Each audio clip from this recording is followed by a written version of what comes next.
My screen is fine. Yes.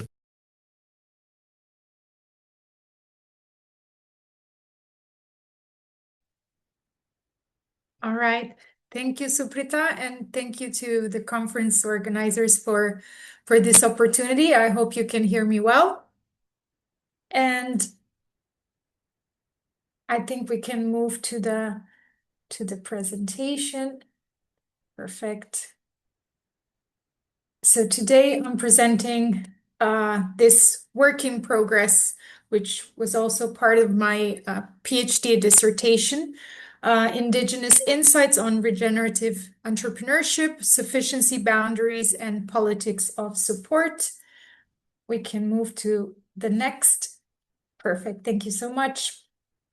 So I would like to begin with this provocation, which is inclusion into what and on whose terms. So, as we heard, entrepreneurship is increasingly positioned as a solution to inequality, ecological breakdown, and social fragmentation.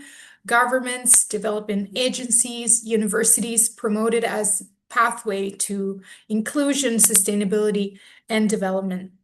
And yet, as we have seen throughout other presentations in this conference, the systems that evaluate entrepreneurship still privilege concepts such as scale, speed, and growth as main markers of success. And even when we expand access through, for example, inclusive entrepreneurship, we often leave intact the underlying architectures of extraction, dispossession, and uneven vulnerability.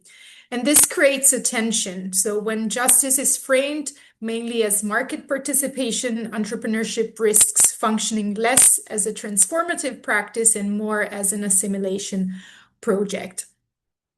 We can move to the next bit of the slide, in which, building on this tension, this study asks what happens if sufficiency is not seen as a constraint, but as a form of ethical authority that redefines entrepreneurship itself.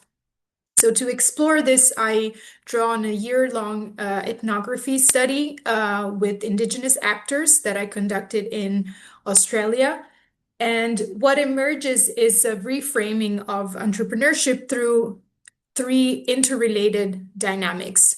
First, we have entrepreneurship within boundaries.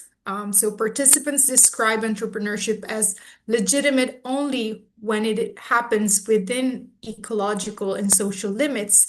And these limits are not seen as constraints, but they are seen as conditions of legitimacy, defining what is acceptable toward land and community. Second, we have mindful entrepreneuring, where entrepreneurial judgment is shaped by care, patience, seasonality, and intergenerational responsibility as culturally sustained ways of acting. And third, we have support infrastructures such as accelerators, funding schemes, policies, which are not seen as neutral, but they function as sites of valuation politics. So they shape, as we heard also in the previous presentation, which forms of entrepreneurship are recognized and which are instead marginalized. We can move to the third bit, which is the contribution of this work, which is twofold. First, respecifying the purpose and the telos of entrepreneurship. So growth in this view becomes a contingent byproduct rather than the defining goal of entrepreneurship. And entrepreneurship is instead oriented toward regenerative value creation and intergenerational well-being. And second, it shows that support systems can be designed for justice, and the ways to do this are, for example, reparative finance, community governance, alternative pacing of timing of entrepreneurship, new ways of evaluating value through different metrics, and building solidarity ecosystems. So returning to where I began, so inclusion into what and on whose terms, unless we transform how value is defined and supported, we risk building more inclusive systems that still reproduce the same injustices.